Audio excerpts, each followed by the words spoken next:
It was one of the most humiliating nights in Brazilian footballing history. A 7-1 defeat to Germany in the semi-finals of their home World Cup. Fans were in despair and Brazilian football at its lowest ebb. But 3 years on, things are looking much brighter, with qualification for next year's World Cup already secured. I am happy for this moment, for Brazil's qualification, for having qualified for Russia. Everybody is happy.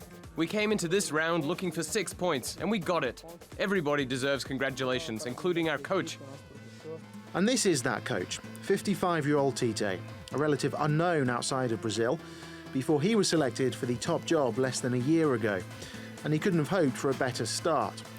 Taking over from Dunga halfway through the qualifying campaign, his first game was a 3-0 win in Ecuador. He's now guided them to 8 straight victories. The latest against Paraguay on Tuesday means they're the first team to join host Russia in next year's World Cup, giving Tite plenty of time to trial new players and tactics as they look for a record 6th World Cup title. Now that we are qualified, it opens up some opportunities, like the charity match against Colombia. The opportunity to have several new players in the team, giving them opportunities so we have a high level of competition for places. And that may sound ominous for the other 31 teams in Russia next year. The World Cup might be more than 12 months out, but it seems as if the Samba Boys will be amongst the favourites. The message from qualification is clear. Brazil are back.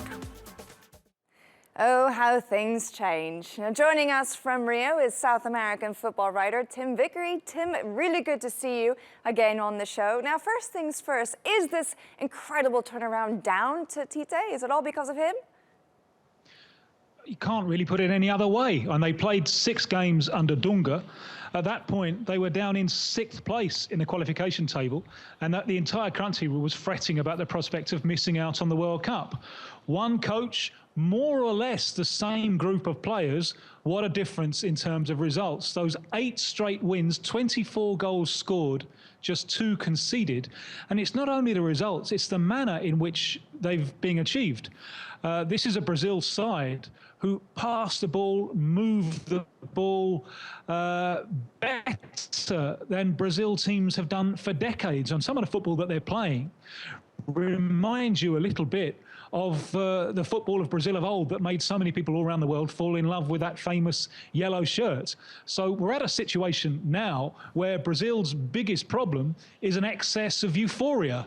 And that's a lovely problem to have for a country that just a few months ago was worried about maybe not making it through to Russia.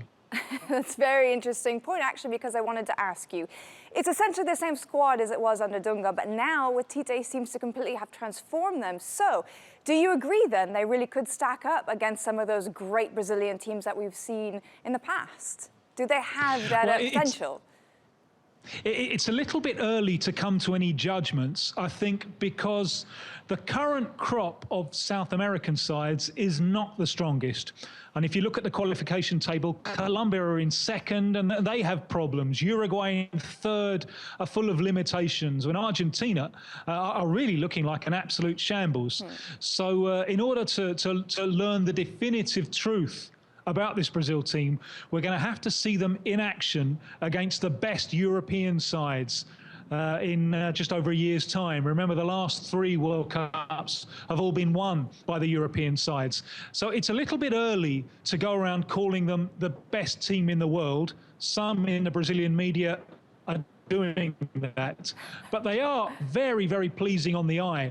And if you look at the 3 goals that they scored against Paraguay last night, and the middle one from Neymar is just a work of individual genius. The other 2 have, yes, individual genius, but they also have great team play, great collective play. You've got 3 or 4 players passing the ball quickly in a way that we haven't seen from Brazil's sides in recent years. So I entirely understand the enthusiasm that this team are generating, but also we have to bear in mind that they yet have to be tested against the best European teams.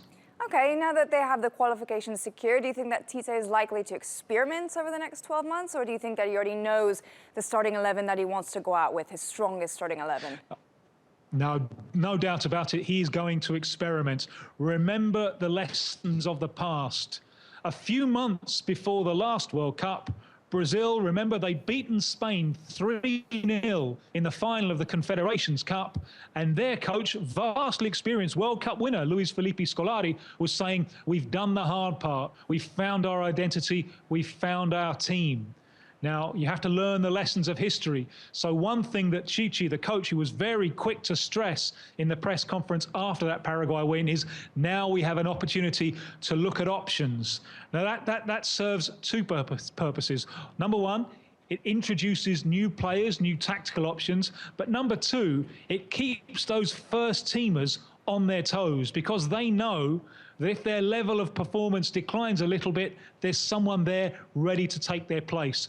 So these remaining games, the friendlies that they have in June, the last 4 World Cup qualifiers, friendlies in November, friendlies next March, these are very important for Brazil in terms of looking at some new options and making sure they keep the momentum going and that they don't peak too soon.